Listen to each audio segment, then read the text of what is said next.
Since this is the last speech that I will give as president, I think it's fitting to leave one final thought, an observation about a country which I love. It was stated best in a letter I received not long ago. A man wrote me and said, "You can go to live in France, but you cannot become a Frenchman. You can go to live in Germany or Turkey or Japan, but you cannot become a German, a Turk, or Japanese. But anyone from any corner of the earth can come to live in America and become an American." Yes, the torch of Lady Liberty symbolizes our freedom and represents our heritage, the compact with our parents, our grandparents, and our ancestors. It is that lady who gives us our great and special place in the world.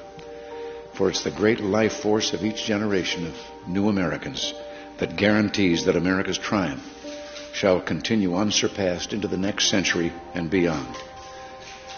Other countries may seek to compete with us, but in one vital area, as a beacon of freedom and opportunity that draws the people of the world, no country on earth comes close. This, I believe, is one of the most important sources of America's greatness.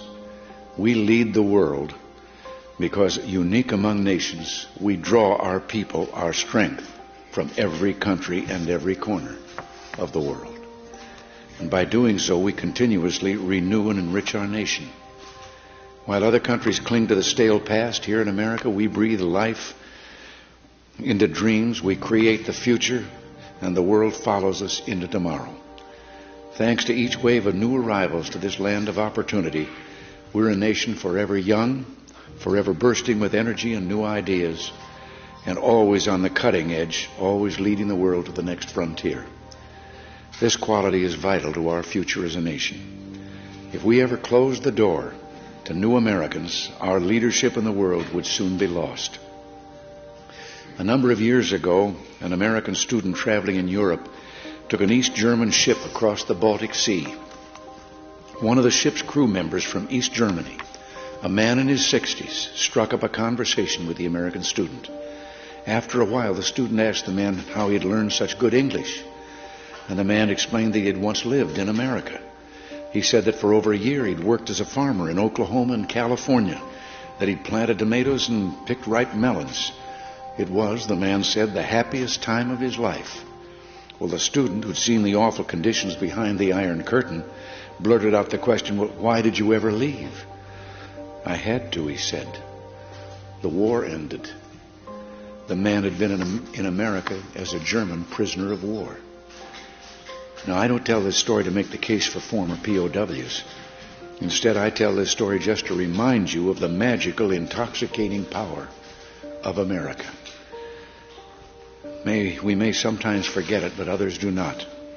Even a man from a country at war with the United States, while held here as a prisoner, could fall in love with us.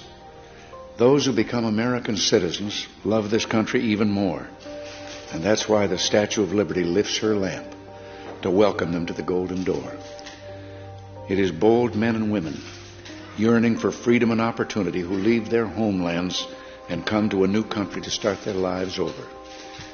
They believe in the American dream, and over they make it come true for themselves, for their children, and for others. They give more than they receive, they labor and succeed, and often they are entrepreneurs. But their greatest contribution is more than economic, because they understand in a special way how glorious it is to be an American. They renew our pride and gratitude in the United States of America, the greatest, freest nation in the world, the last best hope of man on earth.